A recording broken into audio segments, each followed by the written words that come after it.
Eu cheguei da faculdade agora há pouco e tem algo que tá muito no meu coração, de vontade de falar já faz alguns dias. E agora, enquanto eu vinha dirigindo, isso ficou mais forte, né? Esse desejo de falar sobre isso ficou mais forte. O que que acontece? O que que tava acontecendo ali dentro do carro? Eu vim escutando a minha playlist do Spotify e tava tocando um hino que tô escutando bastante. E tem uma parte desse hino que me chama muita atenção. Vou ler um pedacinho para ser mais certeira, né, no que tá escrito. O hino é Quem é esse, da Juliane Souza. O refrão daí fala: quem é esse que era sem pecado e não me condenou? No lugar da morte, vida me ofertou. O cordeiro que por mim se entregou e os meus pecados levou. Aí tem outra parte que me chama muita atenção, que mexe muito comigo quando ela tá sendo tocada, que é a parte que diz: eu não te troco por nada, não há espaço para mais nada. Todo vazio que havia em mim, hoje é sua morada. A minha alma buscava, e nada me completava. A tua presença é o que faltava em mim. Minha vida foi transformada. Um tempo atrás eu gravei uns stories pro Instagram, e inclusive até compilei todos eles e coloquei eles todos juntos como um vídeo aqui no YouTube, onde falava sobre, como diz aquela frase tão conhecida: filho de peixe, peixinho é, mas filho de crente não é crentinho. Não é porque nós nascemos em um lar cristão, porque nós nascemos já filhos de pais cristãos, que nós vamos ser cristãos também, ou que isso signifique que não precisamos ter o nosso momento de conversão individual. Nem mesmo quer dizer que nós não venhamos sentir esse vazio que muitas pessoas sentem pela falta de um relacionamento com Jesus. Então quero falar um pouquinho mais detalhado sobre isso. Como que foi a minha criação? Os meus pais sempre nos ensinaram da palavra de Deus, a gente sempre teve o hábito de ter cultos domésticos em casa, de ter momentos de brincadeiras onde meu pai fazia perguntas para nós. Ele tinha um caderninho onde ele tinha muitas perguntas ali, e ele fazia perguntas para nós, e aquele que acertasse mais ganhava 10 reais, acho que era na época, era bastante dinheiro para aquela época. Então nós esperávamos ansiosamente por aquele dia da semana em que teríamos aquele quiz. E para nós termos aquele quiz, nós líamos muito a Bíblia para a gente acertar muitas perguntas, porque nós queríamos ganhar. Então a gente estava sempre em contato com a palavra de Deus, a gente se criou assim. Nunca existiu isso de: ai pai, deixa eu dormir, hoje não quero ir na escola bíblica. Não, a gente tinha que levantar para ir para a escola bíblica. Ou se a gente estivesse na rua brincando e estava na hora do culto, nós tínhamos que ir para casa, se arrumar para o culto, para a igreja. Muitas vezes eu fui para a igreja ressentida, com raiva, brava, porque eu não queria ter parado de continuar com os meus amigos na brincadeira ou na conversa, que fosse. Mas hoje eu vejo que se meus pais não tivessem nos criado com tanta firmeza, eu talvez não estaria hoje servindo a Jesus.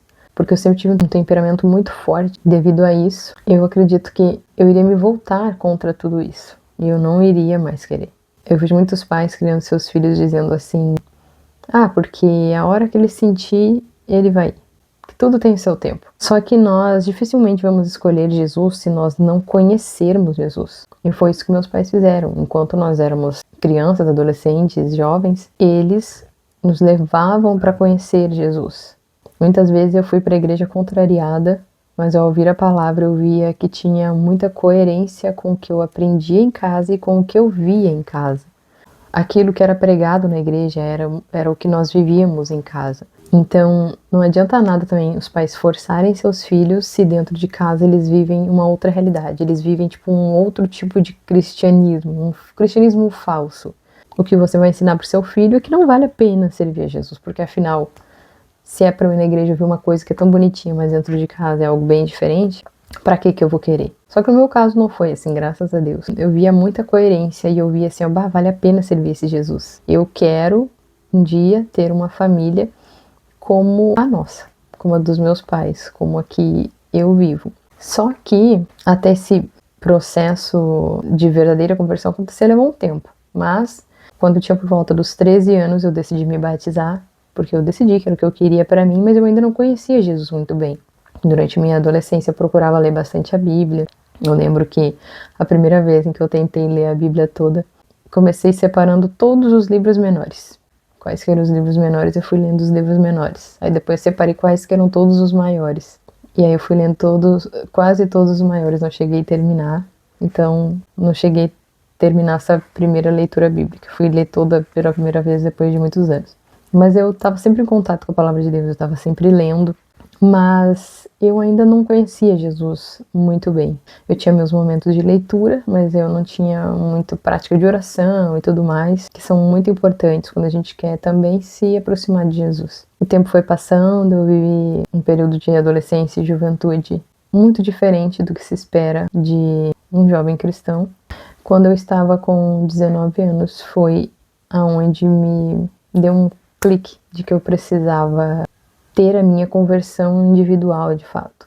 Foi quando eu realmente percebi que, poxa, eu ainda não tive o meu momento de dizer para Cristo, de confessar para Ele que eu quero viver uma vida com Ele. Aí se passou, depois disso, mais alguns anos, vivi muitas coisas na minha vida, e eu tinha ainda um vazio muito grande dentro de mim. E eu tentava suprir isso de diversas formas, de diversas maneiras, com pessoas ou coisas assim. Até que na pandemia, após o término de um namoro, conjuntamente com isso, não havia cultos, porque tudo tinha fechado devido à pandemia. E antes da pandemia, eu ia em média 5 a 7 cultos por semana, bem naquele período antes da pandemia, porque cheguei a ir em cultos que eram um de manhã, outro de tarde, um era de manhã, outro de noite, totalizavam em torno de 5 a 7 por semana, justamente naquele período antes da pandemia. Então, quando estourou a pandemia, que fechou tudo, não tinha mais cultos para ir, foi que eu me dei conta de que eu não tinha vida com Deus em casa, que eu não tinha mais as práticas espirituais em casa. Eu só abria a minha Bíblia nas noites de culto. Quando eu estava na igreja, eu abria lá a minha Bíblia para ler.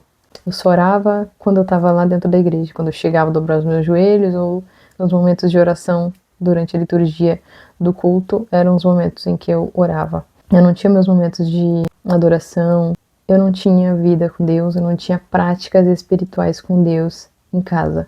Tudo eu terceirizava. O pregador que pregue bem, que eu quero ouvir uma boa palavra. Eu não pensava isso conscientemente, mas eu agia como quem pensasse assim. De fato, é porque lá no meu inconsciente era assim que eu pensava, mesmo sem perceber. O cantor que ensaie bons hinos para que eu possa adorar no culto, e assim por diante. Era dessa maneira que eu estava agindo. Às vezes chegava em casa e comentava: nossa, que culto bom, que culto maravilhoso. Mas aquilo era o suficiente para mim e eu ia tocar a minha vida normalmente. Porém, quando a pandemia chegou, me trouxe muitas percepções sobre mim mesma.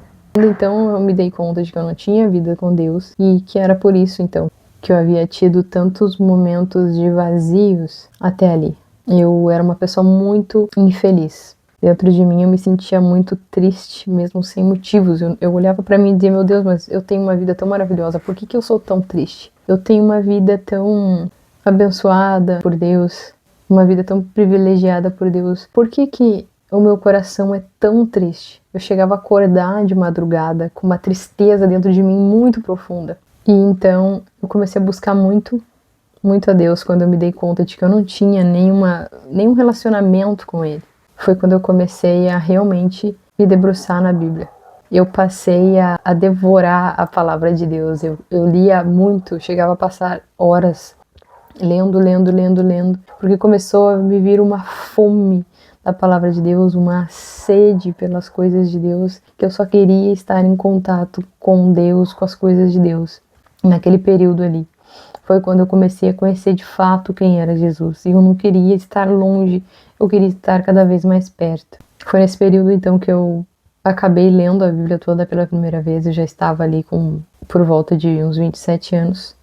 Foi quando eu sinto assim que de fato eu entendi quem era Jesus e o quanto ele poderia nos preencher, o quanto ele era capaz de mudar a nossa vida, transformar a nossa vida radicalmente. Nesse período, procurava ter momentos em que eu dedicava somente para o Senhor. E às vezes, quando eu não estava em casa, eu estava em um outro lugar, na casa de amigas, às vezes falando das coisas de Deus. Eu sentia como se alguma coisa queimasse aqui dentro. Como se meu peito ardesse, mas era uma ardência boa. Era uma queimação boa. E eu tinha plena sensação de que o Espírito Santo estava me chamando para a gente ter o nosso momento a sós, que eu procurava ter dentro da minha casa. Várias vezes isso aconteceu. E às vezes eu estava num momento muito bacana, muito legal com os meus amigos, só que eu sentia aquela queimação e eu sentia O Espírito Santo está me chamando para o nosso momento a sós. E não existe nada no mundo que seja mais maravilhosa do que sentir o Espírito Santo te chamar para vocês terem o seu momento a sós. É uma sensação indescritível, uma sensação maravilhosa. Aquilo preenche a tua alma, aquilo preenche todo o teu ser. Não há espaço para mais nada. É por isso que essa letra que eu li no começo, ela fala muito comigo. Ela me relembra muito desses momentos. Não há espaço para mais nada. Todas as outras coisas maravilhosas do mundo, elas se tornam pequenas. Não que você não vai querer também viver outras coisas maravilhosas, mas nada se compara a isso. Tudo isso se torna pequeno. É como se fosse um pequeno bônus, ou só um algo a mais da vida. Porque o essencial você já tem. Então você pode dizer, eu não te troco por nada. Porque não tem como tu trocar a coisa mais maravilhosa do mundo, a sensação mais indescritível do mundo, o saber mais indescritível do mundo, que é a supremacia e suficiência de Cristo. Quando ele se torna supremo na tua vida, quando ele se torna suficiente na tua vida. Todo aquele vazio que a gente sente é preenchido por ele. Se torna uma morada para ele. Enquanto antes a minha alma tentava buscar preencher esse vazio em tantas outras coisas, de tantas outras formas que eram tão passageiras, fúteis, pequenas, tão rasas. Quando você passa a buscar Cristo, aquilo se torna real, vívido, profundo. Não completa o que é passageiro, só completa aquilo que é eterno. Então por isso que só Jesus consegue nos preencher. Eu posso dizer, a minha vida, mesmo sendo filha de cristãos, tendo nascido em um lar cristão, foi transformada por Jesus quando eu passei a me relacionar com Jesus. Ou seja, a gente não pode terceirizar a nossa busca por Deus. Não podemos esperar que o pregador nos faça gerar esse relacionamento com Jesus. É muito bom que ele nos traga uma boa mensagem, que coisa boa que eu ouvir uma mensagem com conteúdo mesmo, bem pregada, bem explicada, bem clara, evangelho puro e simples sendo anunciado na mensagem.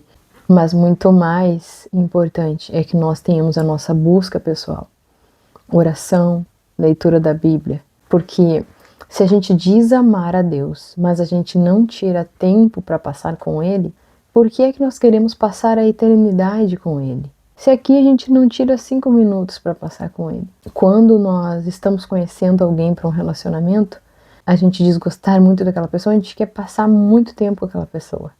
A gente não vê a hora de ver aquela pessoa, de falar com aquela pessoa. Por que que com Jesus deveria ser diferente? É porque não deve ser diferente. Nós devemos realmente dedicar momentos para estar com Jesus. Nós devemos ter aquele nosso momento a sós com Ele. Aquele momento que é só nós e Ele. Nesse período eu também dediquei momentos para orar de madrugada. Era apenas uma prática que eu queria ter marcado com Ele. Porque eu sabia que naquele horário específico de madrugada seria fixo. Os outros horários acabavam sempre sendo em horários diferentes, mas aquele horário da madrugada era fixo, eu e ele. Então eu gostava muito de orar naquele horário. Claro que há períodos em que eu paro com as orações da madrugada, depois retorno. Mas quando retorno é sempre naquele mesmo horário fixo. Esse vídeo é para incentivar você, não terceirizar a sua busca. Mas também é para afirmar que só Jesus é capaz de nos completar. Só Jesus é capaz de nos preencher. Sabe aquilo que tu tanto tá buscando por aí? Sabe aquilo que você fica tanto pesquisando, como isso, como aquilo, para que eu possa ser mais feliz, para que eu possa ser menos triste, para que eu possa me desenvolver, para que eu possa evoluir? Sabe aquela alegria que você tanto busca ter dentro de si? Mesmo nas piores adversidades que você tiver que enfrentar. Mas ainda assim, ter um coração em paz, tranquilo. Sabe isso? É só Jesus que pode te proporcionar isso. Eu te convido a assistir o meu outro vídeo. Ele é só um compilado de stories. O áudio está ruim, porque meu telefone estragou o áudio. Eu ainda não tinha comprado um microfone de lapela. Mas vale muito a pena o que está naquele conteúdo lá. É simples, mas fala sobre isso. Sobre um vazio que só Jesus pode preencher. E eu desejo que a sua alma pergunte hoje: Quem é esse que era sem pecado, mas ele não me condenou? Ele não atirou a pedra para me condenar. Ele não deixou também que me apedrejassem. Quem é esse que no lugar da morte, que era o que eu merecia, me entregou vida? Quem é esse que se tornou cordeiro em meu lugar? Se entregou no meu lugar e levou todos os meus pecados em seu lugar. Quando eu conheci Jesus, tudo aquilo do meu passado, tudo aquilo que eu havia vivido, Jesus limpou. Eu senti o seu amor, o seu perdão, a sua graça. Eu te convido a sentir o mesmo. Convide hoje Jesus para habitar no seu coração. Mais do que isso, eu te convido que você queira ter essa curiosidade de conhecer a Jesus. Diz para ele: Senhor, eu quero ter fome e sede de ti. E eu quero te buscar. Eu quero me relacionar mais contigo, quero me tornar mais íntimo de ti. Faz isso, porque ele também deseja ter relacionamento contigo.